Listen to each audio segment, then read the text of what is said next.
को रिकॉर्ड करने का मकसद ये है कि हम एसोटेरिक अलूम में रहते हुए जानने की कोशिश करें। और उमूमन सवाल भी होता है कि हज़रत नूह अलैहिस्सलाम की कश्ती कितनी बड़ी थी कि उसमें हर किस्म के जानवर के दो दो जोड़े आ गए, वो पानी पे रहने वाले हों, ज़मीन पे रहने वाले या आसमां में उड़ने वाले। तो इस तरह तो वो बहुत बड़ी होगी। और फिर जानवरों को एक दूसरे से कैसे बचाया गया, खुसूसन वो जानवर जो एक दूसरे को खाने की वजह से रिलायंस होती है उनकी ज़िंदगी में, और तभी वो आगे ज़िंदगी में बढ़ सकते हैं कि वो दूसरे जानवर को खाएंगे। How they all were kept at one place. तो हम एसोटेरिक मानों में इसको जानने की कोशिश करेंगे। पहली तो एक अहम बात जानना ज़रूरी है जो कि यूंग के यहाँ बहुत आम तरीके से पाई जाती है। स्पेंसकी की तहरीरों में आप समझ सकते हैं कि कायनात जो है वो तमसील की सूरत में ज़्यादा बेहतर समझ आती है। कायनात मेटाफोरिकली या सिंबलिज़म में ज़्यादा बेहतर समझ आती है और इसका मानी ज़्यादा अरसे तक दुरुस्त रह सकता है। जब हम किसी चीज़ को साइंसी तौर पे समझने की कोशिश करते हैं तो वो हमें फ़ौरी इफ़ादियत भी देती है, और इफ़ादियत के साथ साथ हम मादे को बदल भी सकते हैं और एक फ़ौरी नताइज आते हैं। लेकिन वो थ्योरी जिससे हम चीज़ों को इस्तेमाल कर रहे होते हैं उसको थोड़े दिनों बाद रद्द करना पड़ता है, क्योंकि वो रेफिटेशन और एवोल्यूशन के असूल पर चल रहा होता है। तमसीलात, कहानियाँ, शायरी, इनके अंदर ये खूबी है कि ये मानी को एक नस्ल से दूसरी नस्ल, बल्कि कायनात शुरू होने से लेकर क़यामत के दिन तक तमसीलात की सूरत में कुछ ऐसे ग्रेटर इश्यूज़ हैं, स्टोरीज़ हैं, बातें हैं, लेसन्स हैं जो आप चला सकते हैं। हज़रत नूह अलैहिस्सलाम की कश्ती भी कुछ ऐसी ही बात है। हज़रत नूह अलैहिस्सलाम को आदम सानी भी कहा जाता है, इसलिए कि जैसे हज़रत आदम अलैहिस्सलाम से ज़िंदगी शुरू हुई, ऐसे ही हज़रत नूह अलैहिस्सलाम के फ्लड या सैलाब में पूरी कायनात और उस पर रहने वाले तमाम जी रूह ख़त्म हो गए, मर गए, और हज़रत नूह अलैहिस्सलाम की कश्ती और उसमें रहने वाले लोग और जानवर बच गए, और उनकी मदद से ज़िंदगी में जो लिविंग ऑर्गेनिज़म्स हैं वो दोबारा ज़मीन के ऊपर आए। आप जानते हैं कि जो ग्रेट फ्लड है ये एक सेकुलर तारीख़ में, या हम ये कहेंगे तारीख़ में भी उसका ज़िक्र मिलता है कि ग्रेट फ्लड आए थे। इसके अलावा हम जानते हैं कि उतना पिश्तम की कहानी, वो बादशाह जिसने कश्ती बना के एक बहुत बड़े फ्लड से लड़ा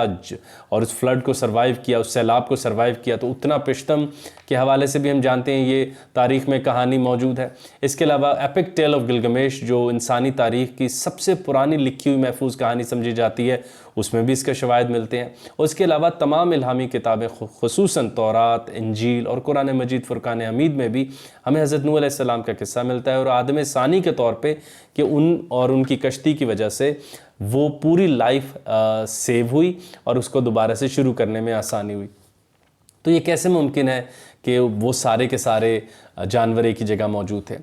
तो मेरे ख़्याल से तारीख़ में जो भी बड़ी किताब है और जो भी इल्हामी किताब है वो हमें बातें तमसीली सूरत में एग्ज़ाम्पल से, सिंबल से समझाने की कोशिश करते हैं ताकि वो बात हर नस्ल में चल सके। अगर वो एकदम सामने की बात हो तो पता नहीं एक नस्ल तो उससे अपने आप को अटैच कर सके, दूसरी नस्ल अटैच ना कर सके, तीसरी नस्ल के आने तक ना जाने कौन सी साइंटिफिक थ्योरी या कौन सा मोड ऑफ नॉलेज को सुपीरियरिटी हो। लेकिन कहानियों, मैथोलॉजीज़, इनके अंदर ये खूबी होती है कि ये बात को लेके नस्ल दर नस्ल चल सकते हैं और बात का एसेंस नहीं मरने देते, और हर नस्ल अपनी इमेजिनेशन और अपने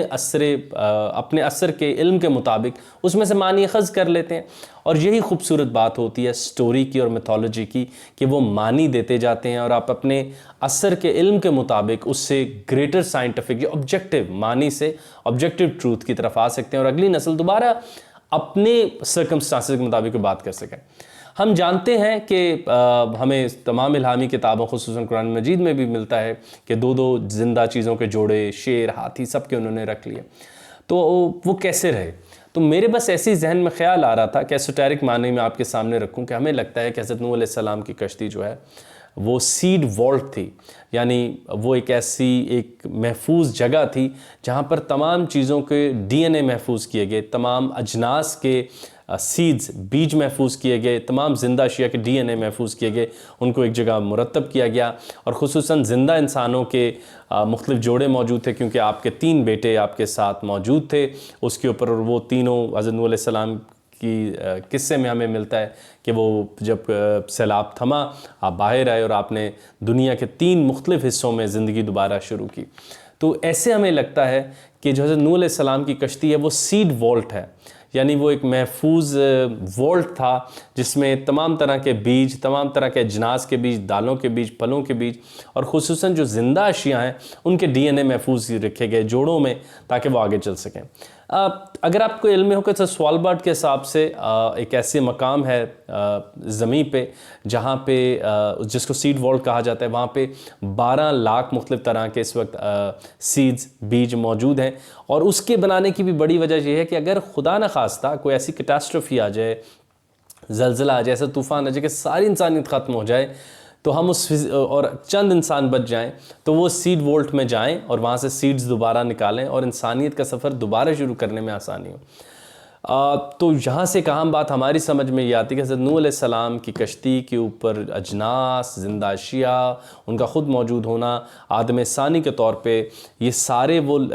एसेट्स थे जिनकी मदद से ज़िंदगी दोबारा शुरू करने में आसानी हो सकती थी। और इसी हम कह सकते हैं सुन्नत और रवायत में रहते हुए जदीद दौर में भी सीड वोल्ट्स बनाए जाते हैं कि अगर एकदम इंसानियत तबाह हो जाए, कोई न्यूक्लियर अटैक हो जाए, कोई ज़लज़ला आ जाए, कोई बहुत बड़ा सैलाब दोबारा आ जाए, तो अगर चंद इंसान बच जाएं और वो ज़िंदगी को दोबारा शुरू करना चाहें तो उनको शुरू करने में बहुत कम वक्त लगे। कदीम जितने भी इंसान थे, खुसूसन पैगम्बरों के बारे में भी हमें मिलता है कि उनकी ज़िंदगी बहुत तवील होती थी और तवील ज़िंदगी होने के बावजूद बहुत कम लोग उनकी बात सुन पाते थे। तवील ज़िंदगी होने की बड़ी वजह ये थी कि जो टास्क उन्होंने करने थे वो छोटे छोटे टास्क इतने लेबोरियस थे, उसमें इतनी ज़्यादा पेचीदगियाँ शामिल थी कि उनकी ज़िंदगी का तवील होना बहुत ज़रूरी था। जैसे कि हमारे लिए आग जलाना is not an issue any more, लेकिन कदीम ज़मानों में आग को जलाए जाना एक मुहिम्मा था, एक दुनिया की बड़ी तरीन ईजाद समझी जाती है। पीटर वॉटसन की किताब जो दुनिया के बड़े तरीन आइडियाज़ को डिस्कस करती है, वो कहती है कि आग का जल जाना एक बहुत बड़ी बात थी। इवन जो आपका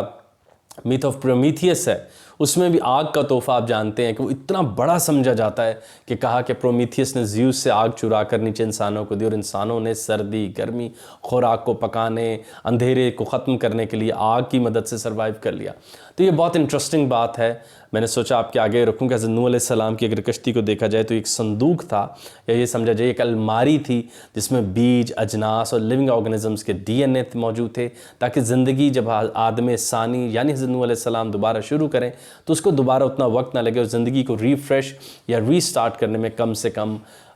वक्त लगे।